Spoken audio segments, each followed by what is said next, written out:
വർത്തമാനകാലങ്ങളുടെ യാത്രാനുഭവങ്ങളുടെ scan report. CT William scan reporter.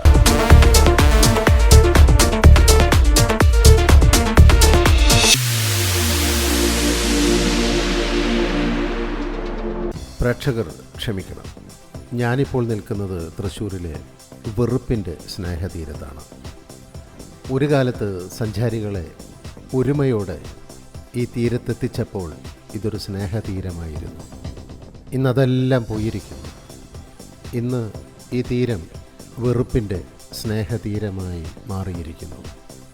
കേരളമടക്കം 9 സംസ്ഥാനങ്ങളിൽ തീരദേശങ്ങളിൽ നിന്നും തീരം വർദ്ധിക്കുന്നതായും 13 തീരം ശോഷിക്കുന്നതുമായുള്ള പ്രതിഭാസം ശക്തമാവുകയാണെന്ന് ഈയടുത്ത് റിപ്പോർട്ടുണ്ടായിരുന്നു. തൃശ്ശൂരും കണ്ണൂരും തീരവർധന സംഭവിച്ചപ്പോൾ തിരുവനന്തപുരത്ത് തീരശോഷണവും സംഭവിച്ചതായാണ് പഠന report. National centre for sustainable coastal മാനേജ്മെൻറ്റാണ് ഇത് സംബന്ധിച്ച പഠനം നടത്തിയത്. കേരളത്തിൽ കണ്ണൂരും തൃശ്ശൂരും ഇതുവഴി കാര്യമായ തീരവർധന സംഭവിച്ചിട്ടുണ്ട്. തൃശ്ശൂരിലാണ് ഏറ്റവും വലിയ തീരവർധന ഉണ്ടായത്.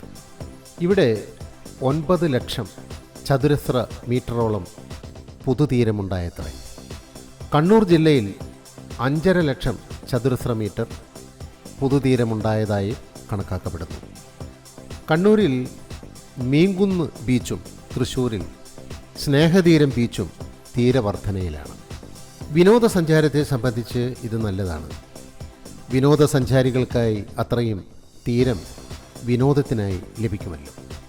വസ്തുതകൾ ഇതൊക്കെയാണെങ്കിലും തൃശ്ശൂരിൻ്റെ സ്നേഹതീര കാഴ്ചകളോട് നമുക്ക് സ്നേഹരഹിതമായി ഇപ്പോൾ പ്രതികരിക്കാനാവും. ഒരു കാലത്ത് കേരളത്തിലെ പ്രത്യേകിച്ചും തൃശ്ശൂർക്കാരുടെ വാത്സല്യ തീരമായ സ്നേഹതീരം ഇന്ന് വെറുക്കപ്പെട്ട തീരമായി മാറിയോ എന്ന് നമുക്ക് ന്യായമായും സംശയിക്കാവുന്നതാണ്. അത്രയ്ക്കും അധികൃതരാൽ ഉപേക്ഷിക്കപ്പെട്ട അവസ്ഥയിലാണ് ഇന്ന് സ്നേഹതീരം. ആയതുകൊണ്ട് കേരള സർക്കാരിനും തൃശ്ശൂരിലെ നിയമസഭാ സാമാജികർക്കും പിന്നെ ബന്ധപ്പെട്ട തദ്ദേശ ഭരണകർത്താക്കൾക്കും കൂടാതെ കേരള സംസ്ഥാന വിനോദസഞ്ചാര വികസന കോർപ്പറേഷനും ഞാൻ ഈ വീഡിയോ ബഹുമാന പുരസ്സരം സമർപ്പിക്കുന്നു. തൃശ്ശൂരിൽ നിന്നും ഏകദേശം 30 കിലോമീറ്റർ അകലെ തളിക്കുളം എന്ന സ്ഥലത്തെ തളിക്കുളം കടപ്പുറമാണ് സ്നേഹതീരം എന്ന പേരിൽ അറിയപ്പെടാൻ തുടങ്ങിയത്. കേരള സംസ്ഥാന വിനോദ സഞ്ചാര വികസന കോർപ്പറേഷനാണ് ഈ സ്നേഹതീരം ബീച്ച് പരിപാലിക്കുന്നതിൻ്റെ ചുമതല. തൃശ്ശൂരിൽ നിന്നും ഏകദേശം 30 കിലോമീറ്റർ അകലെ തളിക്കുളം എന്ന സ്ഥലത്തെ തളിക്കുളം കടപ്പുറമാണ് സ്നേഹതീരം എന്ന പേരിൽ അറിയപ്പെടാൻ തുടങ്ങിയത്. തൃശ്ശൂരിൽ നിന്നും പടിഞ്ഞാറേക്കോട്ട, ഒളരി, കാഞ്ഞാണി, വാടാനപ്പള്ളി വഴി തളിക്കുളം എന്ന സ്ഥലത്തിറങ്ങുക. അവിടെ നിന്നും ഏകദേശം 3 കിലോമീറ്റർ അകലെയാണ് സ്നേഹതീരം ബീച്ച്. എറണാകുളം ഗുരുവായൂർ റോഡിലൂടെയും ഈ സ്നേഹതീരത്തെത്താം. പറവൂർ, കൊടുങ്ങല്ലൂർ, തൃപ്രയാർ വഴിയും തളിക്കുളം ബീച്ചിലെത്താവുന്നതാണ്, അല്ലെങ്കിൽ സ്നേഹതീരത്ത് എത്താവുന്നതാണ്. ഒരു സാധാരണ കടപ്പുറം എന്ന നിലയിൽ നിന്ന് സ്നേഹതീരം എന്ന പേര് നൽകി ഈ കാണുന്ന തരത്തിലുള്ള ഒരു വിനോദസഞ്ചാര കേന്ദ്രമാക്കി മാറ്റിയത് കേരളത്തിൻ്റെ ടൂറിസം വകുപ്പാണ്. 2005 അക്കാലത്ത് ടൂറിസം വകുപ്പ് മന്ത്രി KC വേണുഗോപാലനും നാട്ടിക MLA പ്രതാപനും കൂടി ഈ പദ്ധതിയുടെ നിർമ്മാണം ഉദ്ഘാടനം നടത്തിയത്. കിറ്റ്കോ എന്ന നിർമ്മാണ സ്ഥാപനത്തിനായിരുന്നു ഈ പദ്ധതിയുടെ നിർമ്മാണ ചുമതല. 2 വർഷം കൊണ്ട് പൂർത്തിയാക്കിയ ഈ വിനോദസഞ്ചാര കേന്ദ്രം അന്നത്തെ ആഭ്യന്തരമന്ത്രി ആയിരുന്ന ശ്രീ കോടിയേരി ബാലകൃഷ്ണനാണ് 2007 മെയ് 6 സ്നേഹതീരമായി സഞ്ചാരികൾക്ക് സമർപ്പിച്ചത്. 2009 അന്നത്തെ ഗവർണർ RL ഭാട്ടിയായും കേന്ദ്ര സഹമന്ത്രിയുമായിരുന്ന E അഹമ്മദും സംഘവും സ്നേഹതീരം സന്ദർശിച്ചതായി ഇവിടുത്തെ ശിലാഫലകങ്ങൾ പറയുന്നുണ്ട്. കൂടാതെ 2009-2010 കാലഘട്ടത്തെ ഏറ്റവും നല്ല ടൂറിസ്റ്റ് കേന്ദ്രത്തിനുള്ള അവാർഡ് കിട്ടിയതിൻ്റെ ശിലാഫലകവും നമുക്ക് ഇവിടെ കാണാം. ഇവിടെ ഇപ്പോൾ സഞ്ചാരികളോട് മിണ്ടാനും പറയാനുമൊക്കെ ഈ ശിലാഫലകങ്ങൾ മാത്രമേ ഉള്ളൂ. എന്തുകൊണ്ടാണ് നമ്മുടെ സർക്കാരുകൾ ഇത്തരം ശിലാഫലകങ്ങൾ മാർബിളുകളിലും ഗ്രാനൈറ്റുകളിലും നിർമ്മിക്കുന്നത് എന്നതിൻ്റെ രാഷ്ട്രീയ രഹസ്യം CT വില്യം സ്കാനിന് ഇപ്പോഴാണ് ബോധ്യം വന്നത്.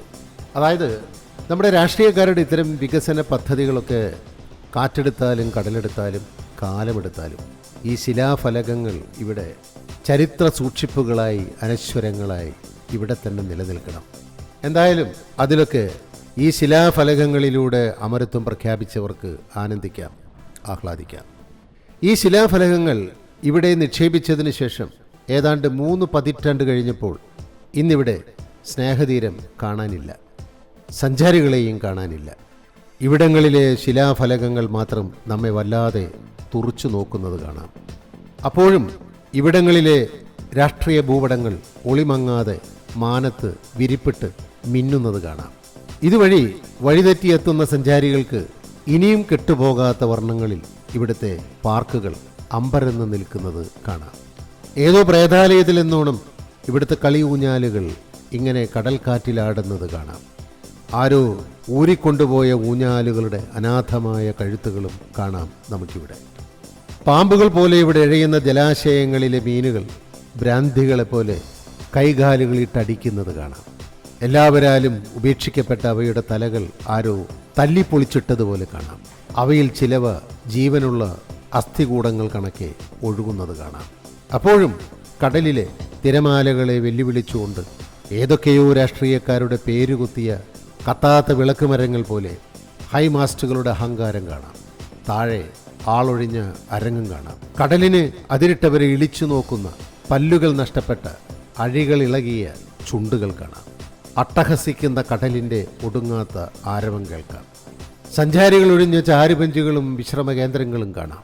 അവിടങ്ങളിലെല്ലാം തിരകൾ എണ്ണിക്കഴിയുന്ന സ്നേഹതീരത്തെ നിദ്രയിലാണ്ട തെരുവ് നായ്ക്കളെ കാണാം. മരുന്നിന് പോലും സഞ്ചാരികളില്ലാത്ത സ്നേഹതീരങ്ങൾ കാണാം. തിരമാലകളെ കാണാം, കേൾക്കാം. ഭരണ തമ്പുരാക്കന്മാരുടെ അവഗണന മൂലം അന്യാധീനമാക്കപ്പെട്ട സഞ്ചാരികൾക്ക് മാത്രം അവകാശപ്പെട്ട കെട്ടിടങ്ങളുടെ അസ്ഥിക്കൂടങ്ങൾ കാണാം. സഞ്ചാരികൾക്കുള്ള അധികാരികളുടെ അപകട മുന്നറിയിപ്പ് ബോർഡുകളും കാണാം. സ്നേഹതീരങ്ങളിലേക്ക് നേർത്ത പട്ടുറുമാലുമായി എത്തുന്ന തിരകൾ അപ്പോഴും സ്നേഹതീരങ്ങളോട് പറയും, നിങ്ങൾ പോയി നിങ്ങളുടെ അഹങ്കാരികളായ യജമാനന്മാരോട് പറയണം, ഈ തിരമാലകൾ പ്രക്ഷുബ്ധരാവാൻ ഇനിയും അധികം സമയം വേണ്ടെന്ന്. ഈ തിരകളുടെ തീരങ്ങളുടെ ദുരിതം ആരറിയാൻ? അങ്ങനെയാണ് സ്നേഹതീരങ്ങൾ വെറുപ്പിൻ്റെ തീരങ്ങളായത്. ഈ തെങ്ങിൻ തലപ്പുകളും കാറ്റാടികളും ഒരു കാലത്ത് ഈ സ്നേഹതീരങ്ങളോട് കളിതമാശകളും കാര്യവിചാരങ്ങളും പങ്കുവച്ചതാണ്. ഇന്ന് ഈ തെങ്ങുകളിലും കാറ്റാടികളിലും വെറുപ്പിൻ്റെ കാറ്റ് വീശുന്നു. അധികാരികളോടുള്ള തീരാവെറുപ്പിൻ്റെ തീക്കാറ്റിൽ അവ സ്വന്തം വേരുകൾക്ക് പോലും തീ കൊളുത്തുന്നു. ഈ തിരകൾ അവയ്ക്ക് ശേഷക്രിയ നടത്തുന്നു. ആരോ അടച്ചിട്ട് ഈ സ്നേഹതീരത്തിൽ ഈയൊരു ബോർഡ് മാത്രം തൂക്കിയിട്ടവൻ ആരായിരിക്കും? ഈ പണിതീരാത്ത വീട് ഇനി എന്ന് പണി തീർക്കും? അല്ലെങ്കിൽ തന്നെ ഇത് പണി തീർത്ത വീടെന്നായിരുന്നല്ലോ യുവന്മാരൊക്കെ പണ്ട് വീരവാദം മുഴക്കിയതും ഇവിടെ ഈ തിളങ്ങുന്ന ശിലാഫലകങ്ങൾ പുരപ്പുറത്തെ കോണകം പോലെ എറിഞ്ഞിട്ടതും. എന്നിട്ടും സഞ്ചാരികൾ ഇതൊക്കെ കാണാൻ ഇവിടെ എത്തുന്നുണ്ട്. ഇവിടെ എത്തുന്ന സഞ്ചാരികളൊക്കെ ഈ സ്മാരക ശിലകളെ നോക്കി പുച്ഛിക്കുകയാണെന്ന് മനസ്സിലാക്കാനുള്ള ബുദ്ധിയും വിവേകവും ഈ ഭരണകർത്താക്കൾക്ക് ഇനി എന്നാണ് ഉണ്ടാവാൻ പോകുന്നത്? ഒരു നിയോഗം പോലെ ഈ ഐസ്ക്രീം വണ്ടി ഇവിടെ എന്നും വരാറുണ്ടത്രേ. ഈ വണ്ടിക്ക് ഈ വഴി മാത്രമേ അറിയൂ. പഴയ വണ്ടിക്കാളയെപ്പോലെ ഈ വണ്ടിയും ഇവിടെ ഇങ്ങനെ വന്നു പോയിക്കൊണ്ടിരിക്കും. കരയ്ക്ക് പിടിച്ചിട്ട മീനിനെ പോലെ ഈ വണ്ടിയും ഇവിടെ പിടഞ്ഞു മരിക്കുമായിരിക്കും. ദൂരെ നിന്ന് ഒരു ശബ്ദം കേൾക്കുന്നുണ്ട്.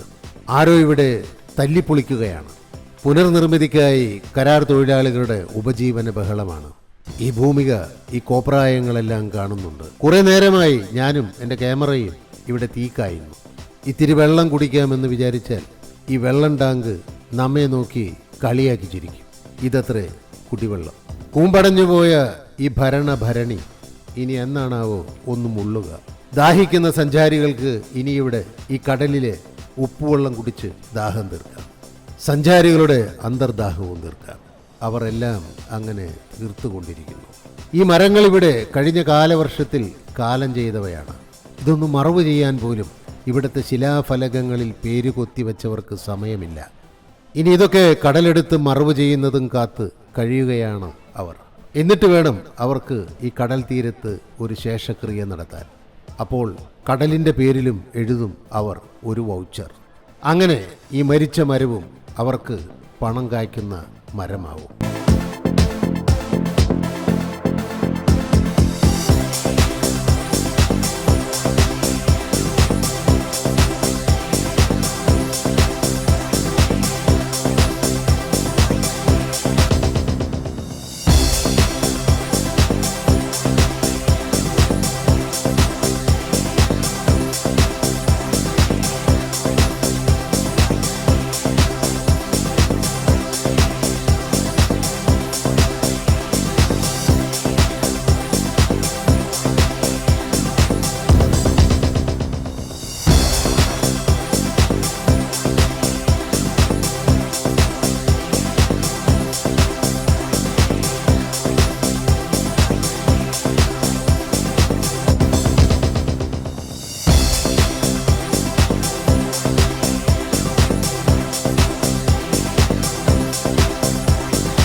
ഇതൊക്കെ ഒരു കാലത്ത് ഇവിടെ പരിഷ്കരിച്ചവരുടെ സിമിത്തേരികളാണ്. മരണം കാത്തുകഴിയുന്ന സിമിത്തേരികളാണ് ഇതൊക്കെ. ഇനി ഈ സിമിത്തേരികൾ പുനർനിർമ്മിക്കാനായി എത്തും ചിലർ, കാറ്റ് അവർക്ക് അനുകൂലമായി എത്തുമ്പോൾ.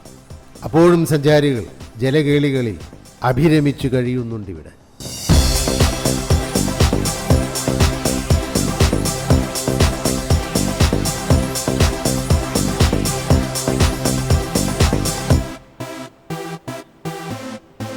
ദൂരെ നിന്ന് കോസ്റ്റ് ഗാർഡിൻ്റെ വിസിൽ കേൾക്കുന്നുണ്ട്. കടൽ പ്രക്ഷുബ്ധമാണ്. എല്ലാവരും കടലിൽ നിന്ന് കയ്യും മെയ്യും ക്യാമറയും എടുത്തു മാറ്റണം.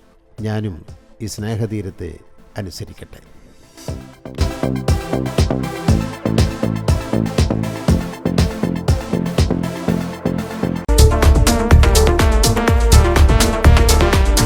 വർത്തമാനകാലങ്ങളുടെ യാത്രാനുഭവങ്ങളുടെ scan report. City William scan reporter.